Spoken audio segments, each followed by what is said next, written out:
RSS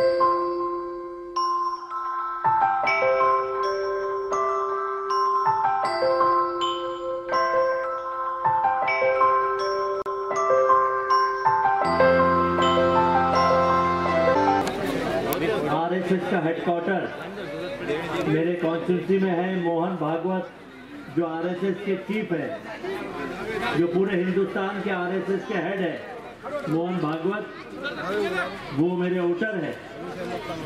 और वहाँ से 15 साल मैं विधायक रहकर, महाराष्ट्र में 10 साल मैं मंत्री रहकर मैंने काम किया है। आज के इस सभा में उपस्थित हमारे बड़े भाई एक्स मेयर अब्दुल सत्तार भाई, लियाकत अंसारी साहब, शमीम अब्दुल्ला भाई, हमारे कॉरपोरेटर मसूद अहमद खान साहब, कॉरपोरेटर सैयद शेर अली साहब, कॉरपोरेटर अब्दुल हबीब भाई, कॉरपोरेटर बब्बू खान, मेरे छोटे भाई सलाम चावल वाला भाई, यूथ लीडर अब्दुल गफ्फार साहब, एक्स कॉरपोरेटर रहीम खान, अंसार अहमद खान, रफीक भाई, जावेद भाई, हबीब भाई, जिन लोगों के नाम छूट गए, ऐसे सभी मंच पे बैठे हुए सभी मान्यवर, सामने बैठे हुए सभी मेरी माताएं, बहनें, बुजुर्गों, नौजवान साथियों और दोस्तों, इधर जा रहे हैं। मैं नागपुर से जहाँ से चुनाव लड़ता हूँ,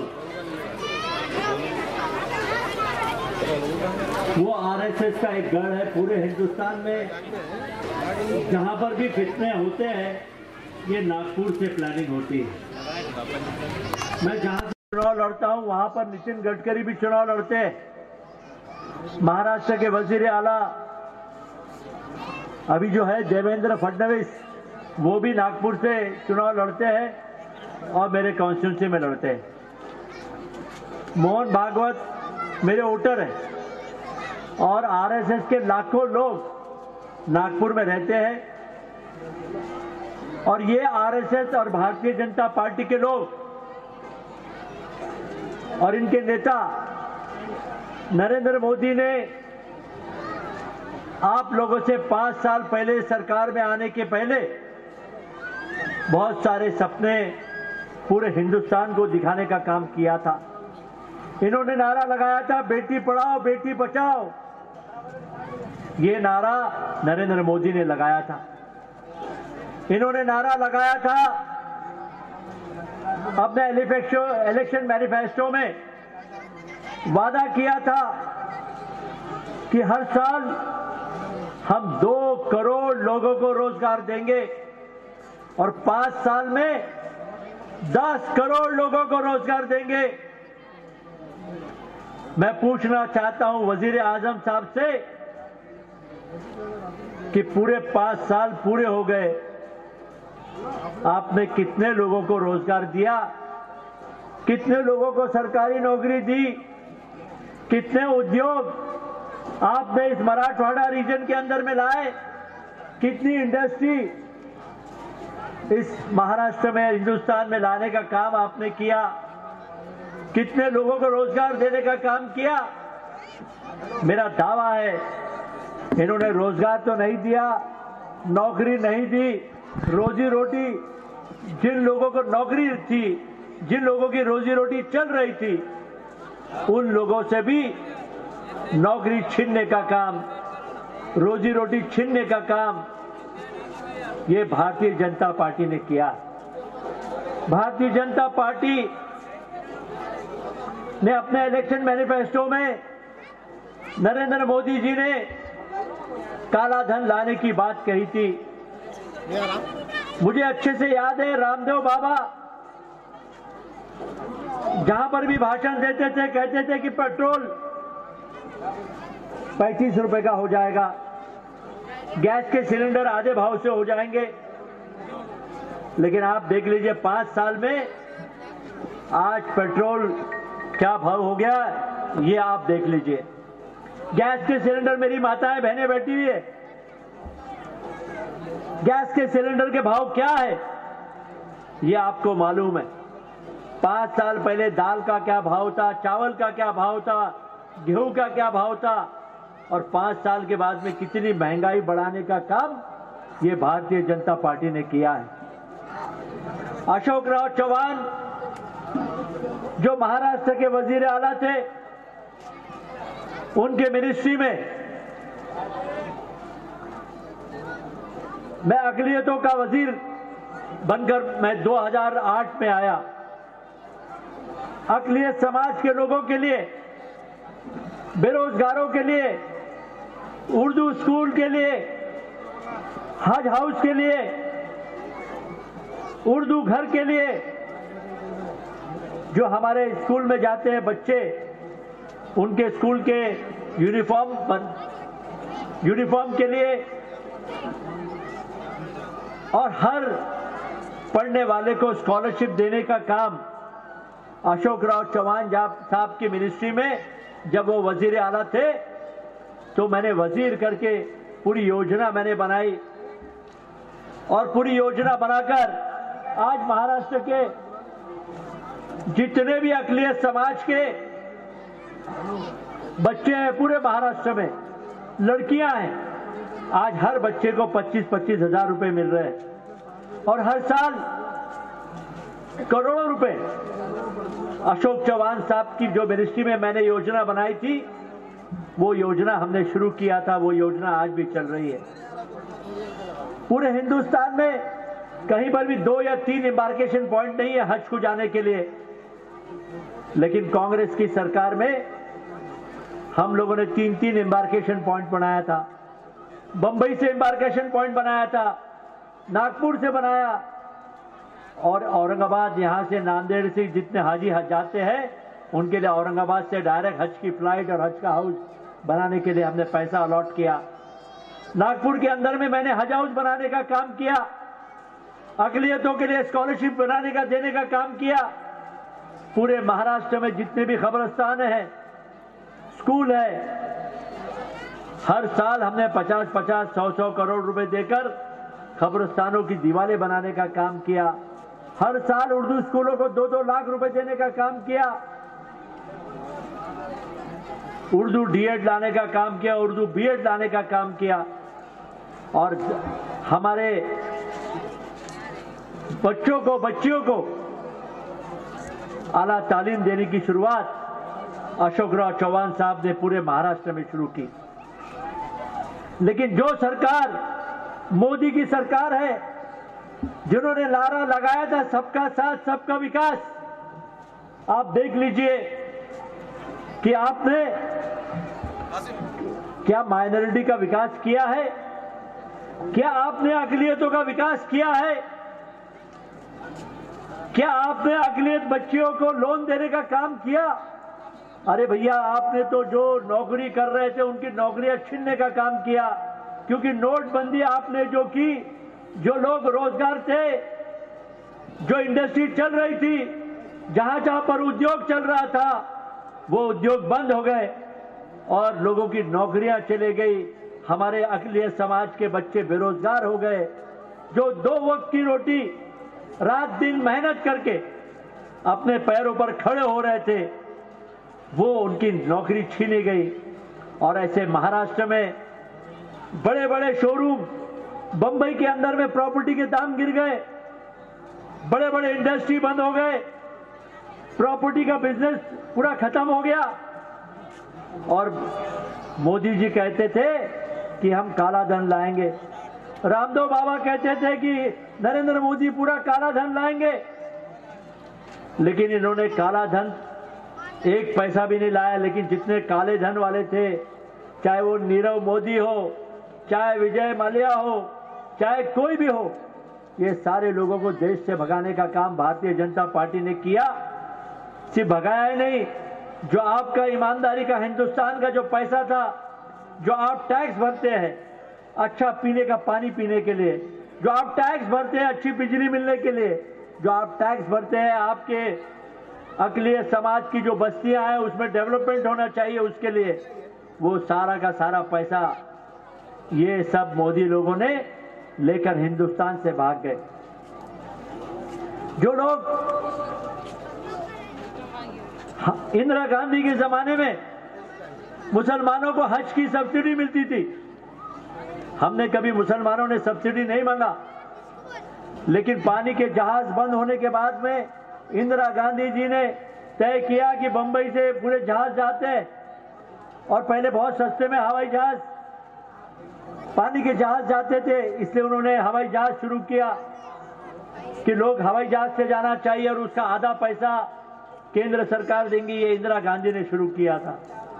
लेकिन दुख की बात है, भारतीय जनता पार्टी की सरकार, ये मोदी की सरकार, ये योगी की सरकार, ये खाकी पैंट वालों की सरकार, इन्होंने हज की सब्सिडी खत्म करने का काम किया। आज हाजियों को हज की सब्सिडी नहीं मिल रही।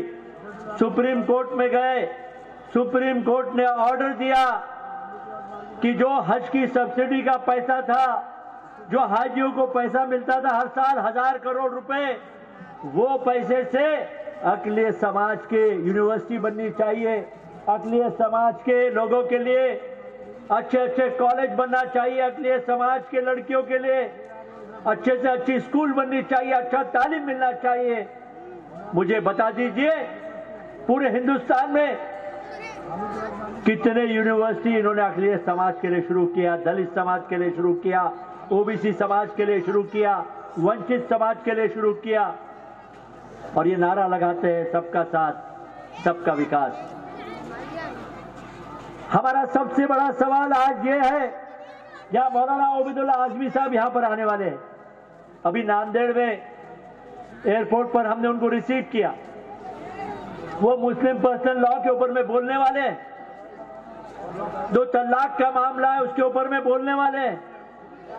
आज भारतीय जनता पार्टी ने हिंदुस्तान के पार्लियामेंट के अंदर में जो कानून बनाया, और हमारा मुस्लिम पर्सनल लॉ के अंदर में उन्होंने दखल अंदाजी की है। जो तलाक का मामला है, हिंदुस्तान में कोई भी मुसलमान 3 बार तलाक बोलता है तो तलाक नहीं होती है, और आज उस बात को लेकर पूरे हिंदुस्तान में उन्होंने इस तरीके का कानून बनाया कि आज हमारे भाई लोग अक़लियत समाज के वो जेल भी जा सकते हैं, और उनके घर में जो बच्चे रहेंगे उनको देखने वाला कोई नहीं रहेगा। इस तरीके का उन्होंने शरिया तोड़कर एक अलग कानून बनाने का काम किया है। मैं मोदी जी से पूछता हूं, अरे भैया ठीक है, आप हमारे शरिया के अंदर में दखल अंदाजी कर रहे हो, मुस्लिम पर्सनल लॉ के अंदर में दखल अंदाजी कर रहे हो। नरेंद्र मोदी जी, आपने कई साल पहले शादी किया था, और शादी करने के बाद में आपने अपनी बीवी को अपने खुद के साथ में, जिसमें आपने 60 चक्कर किए, निकाह किया, अपनी बीवी को अपने साथ में क्यों नहीं रखा आपने? वो आपकी बीवी अलग क्यों है? पहले आप अपनी बीवी को लाने की बात करो, अपने घर में रखो, उसका हक देने की बात करो, फिर आप हमारे मुस्लिम शरिया के अंदर में बोलने का आपको कोई हक नहीं है। जो खुद अपनी बीवी को ठीक से नहीं रख सकता, वह अक़लियत समाज के कानून के ऊपर में, शरिया के ऊपर में उन्हें कोई बोलने का कोई हक नहीं है। राहुल गांधी जी कल यहां पर आए थे। राहुल गांधी जी ने वादा किया है कि अगर केंद्र में सरकार आती है, भारतीय जनता पार्टी की सरकार अगर जाती है, कांग्रेस की सरकार आती है, महागठबंधन की सरकार आती है, जिस तरीके से कर्नाटका के अंदर में, मध्य प्रदेश में, छत्तीसगढ़ में किसानों का लोन माफ किया गया है, उसी धरती पर यहां पे अक़लियत समाज के लोग जो यहां पर अंगूर का काम कर रहे हैं, जो केले का काम कर रहे हैं, मौसमी की खेती कर रहे हैं, जो मजदूर है, उन लोगों को अगर रोजगार नहीं है, बेरोजगारी है, तो हर महीने उन्हें कुछ पैसा दिया जाएगा, और एक साल में उन्हें 72,000 रुपए हर बेरोजगार को मिलेगा जो पिछड़ा है, जिसका इकोनॉमिकली कंडीशन खराब है।